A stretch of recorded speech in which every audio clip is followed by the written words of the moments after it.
Okay, welcome. History 6A. My name is Klein, and the spring quarter has begun. Hopefully, we'll be back in classrooms by, I think, the fall, but we'll see. We're going to start out today with a lecture. I just want to repeat some things that you got in the introduction. So each week, you have class notes. They're included there in the introductory module. You have a lecture, follow the class notes. The lecture, the class notes combined together. With the reading assignment will be the multiple choice part of your exam, as well as the essay part of your exam. Your essay will be based on all the information combined. So each week you watch the video, follow with your class notes, do the reading, watch a movie and do a project, and then there'll be another type of project, a map project, chronological project, something like that, every week. They'll be available on the Saturday, and they are due by 11:59 p.m. that Friday. Late papers are not accepted. Exams, if you look at your weekly schedule, and the best part for the best way to see how this class is going is to look at your weekly schedule.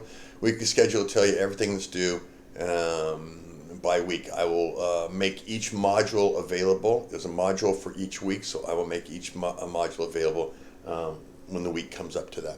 So, welcome. Let's get started. We're going to start off with a very general kind of introduction here for our first day, guys. So we're going to look at some terms. We're going to look at some prehistory. We're going to look at a number of things. So let us start off with some terms.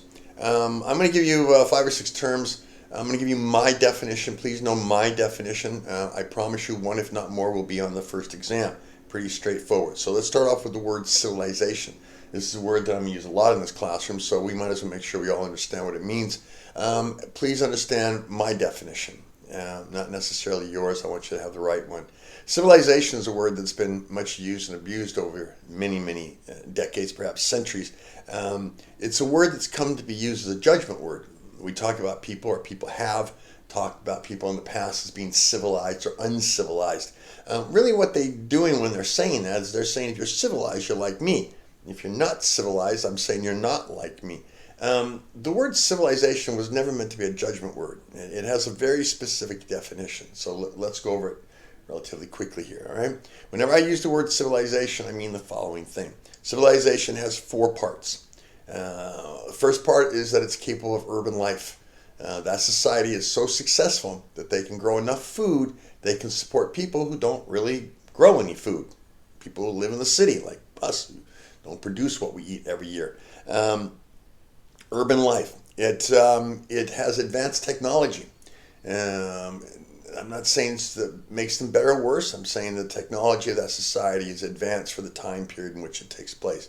Tools, in other words, tools. The ability to use tools to do things that we can't do ourselves. They have institutions, complicated institutions. And by that I mean politics, religion. It's not simply a tribal type society or a hunting and gathering group or clan. The more people you have, the more complicated your institutions become. And this is a basis of civilization. And last but not least, monumental architecture, especially for the 6A class. The word civilization means a society is capable of organizing enough people together into one massive group that they can build something massive. A pyramid, for instance, takes tens of thousands of people working together. Some as slaves, some as volunteers, all contributing to this monumental architecture. So urban life, advanced technology, complicated institutions, monumental architecture. These are not judgments. One is not better than the other. Someone who's living in a small village that may not have any of those things doesn't necessarily mean that you're judging them one way or another. That is what a civilization is. Let's look at another word, to be ethnocentric. Ethnocentric, you can look it up. ethnocntric. Ethnocentric means to judge other people by the standards of your own group. In other words, you believe your group has the best of everything, and you judge other people by how close they come to your group. So if I come from a capitalist Christian urban society and I go into southern Africa and I meet the San people, who are a prehistoric hunting and gathering clan people, I may, if I'm being ethnocentric, I may look at these people and say, these people are uncivilized. I may use the word uncivilized. They're backward.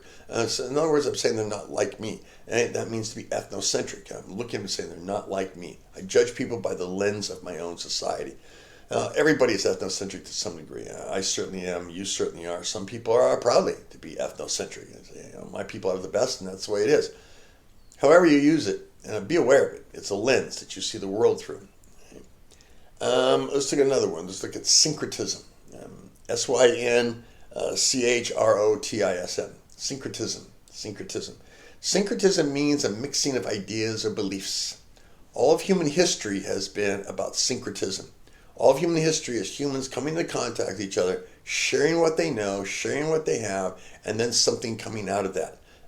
Any type of music you can think of is a combination of other forms of music. Political systems are combinations of political systems. The clothes you wear, the way you think, the way you talk, these things are all syncretism, a mixture, combination. So a mixing of ideas and beliefs. All of human history is based on syncretism to some degree. Let's look at another one. Temporal chauvinism. Temporal chauvinism. Spelled just the way it sounds. Temporal chauvinism. Temporal chauvinism means judging people of the past by the standards of the present. In other words, you take the standards of today and say, this is what we believe is true, and then you look at people 100, 200 years in the past, you say, oh, well, these people, I'm going to judge them by what we believe today. Now, clearly, guys, there are absolutes, all right? Absolute murder is murder, and rape is rape, and theft is theft, no matter where you are and when you are. However, how you interpret these things is based on the society in which you live. Some societies, you steal an apple, you lose a hand. Some societies, you steal an apple, you go to jail for a day. The penalties and the ideas all change. So we have to be careful about temporal chauvinism. Be careful about your arrogance. It's not saying that people aren't wrong. You can't judge people of the past. That's what historians do. But historians have to be very careful of their arrogance, of saying that we know what's best. We think about today. Today's 2020, and the year's 2021. 100 years from now, 2121. I didn't even think about that. How will they look back at us? How will they look back when they say the United States of America in 2021? That was a nation who had the financial and the moral leadership to show the world the right way to live. Or will they look back at us and say, what are you people thinking? You had everything and gave it up for cheap computer games and gas. Possibly. So be careful how you judge the past. Here's one of my favorites. Some of you already know I do a lot of environmental history. It's a long one. Environmental determinism. Environmental determinism means that everything in human history, environmental determinism, everything in human history has been affected by our relationship with the environment. Everything. The institutions we've created, the societies we've created, the way we think, everything in society has been affected by our relationship with the environment. Now, to how much degree is debatable. Some things you say a great deal. Other things perhaps not as much. But everything has been, so the theory says, influenced by our relationship with the environment. So we've got civilization, we've got ethnocentric, syncretism, temporal chauvinism, environmental determinism. And let's just throw in this one, since everyone seems to be so fixated on this word. Our society certainly is. Let's look on the definition of race, what we mean by race. Now understand, guys, people have made a lot of assumptions about this word. Race has nothing to do with culture or ethnicity. Nothing. All right? Race is based purely on skin, particularly skin color, and some facial anatomical differences between groups. People began to define themselves differently as they spread around the world, and they began to change in their appearance. According to scientists, we all began in East Africa. We did not come out of East Africa for over a million years. Some of our greatest discoveries, including fire, took place in Africa. And while we were in Africa, we were black people. Right? As we came out of Africa, the theory is that we began to adapt to our different environments in different physiological ways. colder climates, lighter skin, larger bodies to contain heat. In the eastern lands, we developed facial features as a way of protecting ourselves from cold and other temperatures and other types of environment. But human races, as we define them, are really reactions to environmental change, environmental adaptation. If humans have one superpower, mutant power, is our ability to adapt to our environment. Other than that, race has no other definition. People like to go off and say, I am of the Irish race or I'm of this race. These aren't races, guys. Culture and ethnicity, that's what those are. You are born, according to humans' definition, a race. You develop, you become a culture or ethnicity. Race is based purely on skin color and some facial differences. Again, as I say, if we really want to go back, and we're all black people. But on the other hand, how much skin color makes a white person, how much skin color makes a black person, how much skin color makes any kind of a person, that really depends on your personal preference. But it's kind of silly, really. So we've gotten through those terms. Let's look at some the earliest time periods. We're going to do just a very general kind of overview, guys, here of prehistory. We'll start doing early civilizations next week, but let's just do a general overview here. All right? Now, prehistory. Prehistory, it's somewhat debated exactly what this means, but prehistory is essentially a society that doesn't have writing. It's before writing. So if your society hasn't developed writing, you're still a prehistoric society. Do we have prehistoric societies today in our world? And the answer is yes, we do. All right? Again, not a judgment term, it's just a matter of that's what it means. Prehistory is broken down into three basic time periods. One is the Paleolithic, the other is the Mesolithic, and the other is the Neolithic. So let's take a look at each one of these. Paleolithic literally means old stone age. It means old stone age. Perhaps going back to 2.5 million years ago, when we began to see the first evidence of humanity in Africa, we began to develop out of, so the theory goes, we began to develop during this time period. There's a problem we have with the human development, at least one that's been carried on for a long time. Hopefully, maybe not you guys, but many people do. And there's this idea that somehow we developed in sequence. One thing happened, another kind of us happened, another kind of us happens, until we end up being what we are today, Homo sapiens sapien. In fact, it didn't really work that way, guys. Have you ever seen those T-shirts where they've got one, there's the Neanderthal and the Cro-Magnon, they go each one, and then eventually it ends up with a robot. The reality is the species of humanity developed often that coincided with each other. So they were around with each other, and it's more like a tree with branches that go off. Homo erectus goes off for a while, dies off, but the main trunk continues, and other groups happen. And then Homo habilis, and then Neanderthal, and eventually Homo sapiens sapien, and us. The first Homo sapiens, beginning in East Africa during the lower Paleolithic period, they began to develop during this period. They lived as hunters and gatherers. They had small organizations, primarily clan groups, family groups. And the early humans were scavengers. That's how they survived in East Africa. They began to walk upright from their 8 beginnings, so the scientists say.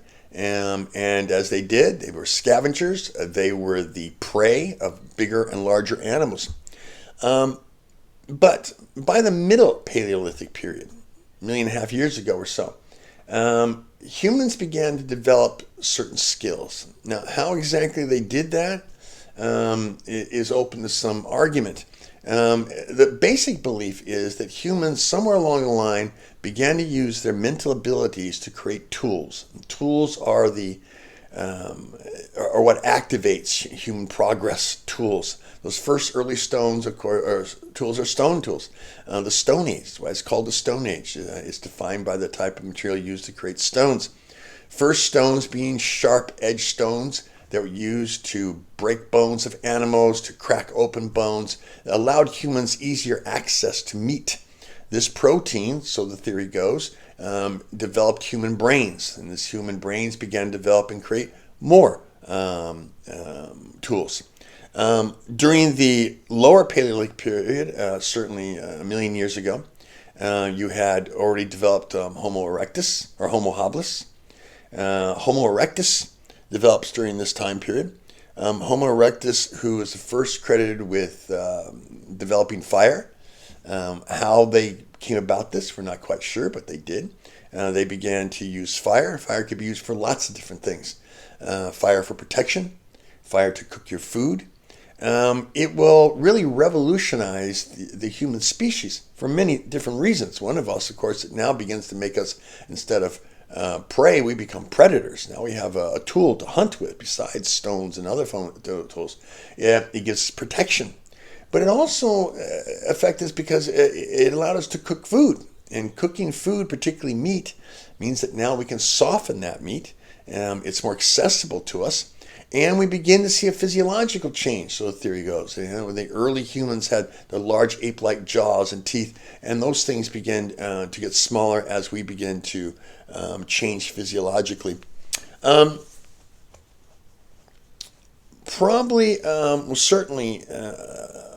about 100,000 years ago, we entered what is known as the Mesolithic period, Mesolithic. By this time, we're beginning to see some real changes in human history, in human societies. Before this time period, humans were essentially hunters and gatherers, scraping what they could off the land. But by the Mesolithic period, we begin to see humans who have developed a larger awareness of the universe. We begin to see, for instance, real signs of art. Now, there had been early art signs and signs in the lower Paleolithic period as humans began to leave Africa and began to swarm out around the world. But now we begin to see actual cave paintings. We begin to see artistic expression, the first human artistic expression probably being human tattoos. Human tattoos as a way of expressing, trying to explain something that they don't quite understand, trying to reach out to something, basic food, for instance, in a spiritual way. And that brings us to this idea that certainly by the Mesolithic period, we began to see development of early religions. Early religions, an attempt to try to come in touch with the spiritual world. We'll get back to you on this.